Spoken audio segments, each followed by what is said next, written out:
we were having a birthday celebration for one of my boys, and he had gotten a new pistol, and I was in the house with the kids and grandkids, and the boys were out shooting behind the tank dam at the gun range, and Tiffany saw the colts get spooked and clear the fence, and she immediately came to get halters, and the boys tracked them down the pipeline to a fence that's on the pipeline. They didn't clear it according to the tracks. The tracks went right and left and disappeared both directions in the thicket, and we have not seen them since. Mm. And Tiffany is your family member? Yes, she's my daughter in love. Okay. And so, yeah, what happened next? You guys got help? Well, yes, we searched until dark. And we searched till midnight. And then Colleen and her family came and searched until midnight, and began again at daybreak the next morning. Had 2 drone operators here, one with a regular cam, and he couldn't see anything for the thickets and the brush, and then one that afternoon with a thermal cam, and he could find some small animals and maybe a pig going through the brush, but he didn't see anything big.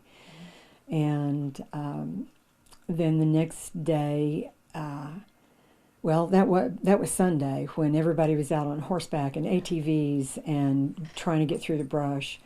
And we combed all of the property south of us.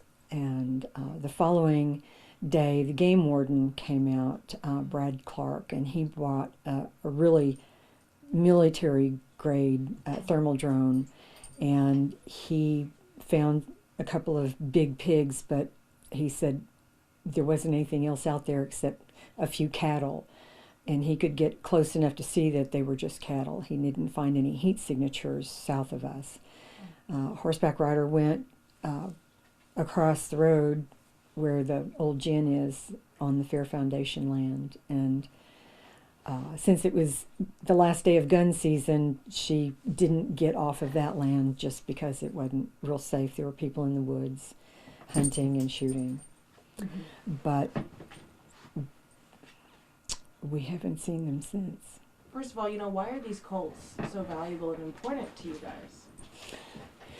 Well, we've both been breeders for a long time, and my colt in particular, it was my next stallion prospect. His grandfather is a very highly awarded driving stallion, both in the Gypsy World group and the National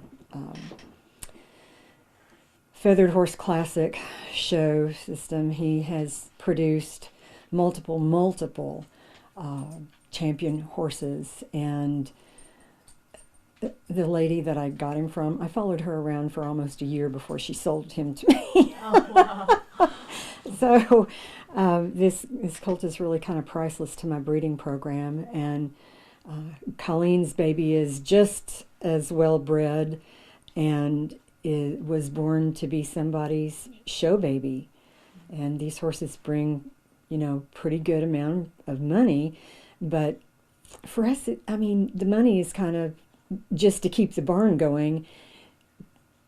Otherwise, it's a passion for creatures created by God, and something just calls to us. So if you have that gene, you can't get away from it. And last thing for me, if someone has them now, which is what you were assuming, right?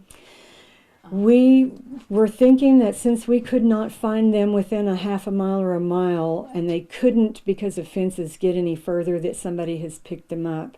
And I'm offering a $1,000 reward for the safe return of these babies. Wow. What would you like to say to those people who might be holding them right now? Please call me. No questions asked. No questions asked. I want them back. If you sell them, it's a felony. Yes. If you sell them, it is a felony. Every law enforcement agency between here and the next 3 states has an alert out for these horses. And even it's your birthday today. Can you kind of talk about that. What is this? How's this going for you? What's on your mind? I don't want to celebrate until I get them home. When they're home safely and they're okay, then we'll have a party. Big one. Big one, that's right, a big one. Has this ever happened to you before out of your over 50 years of breeding? Never. Never. This is a fluke. It's just a fluke.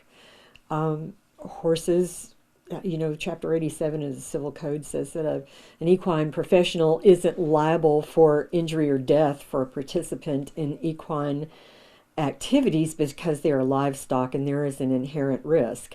Because they're animals and they don't reason like we do, they get scared and can run. They're fight or flight creatures, and their default is flight.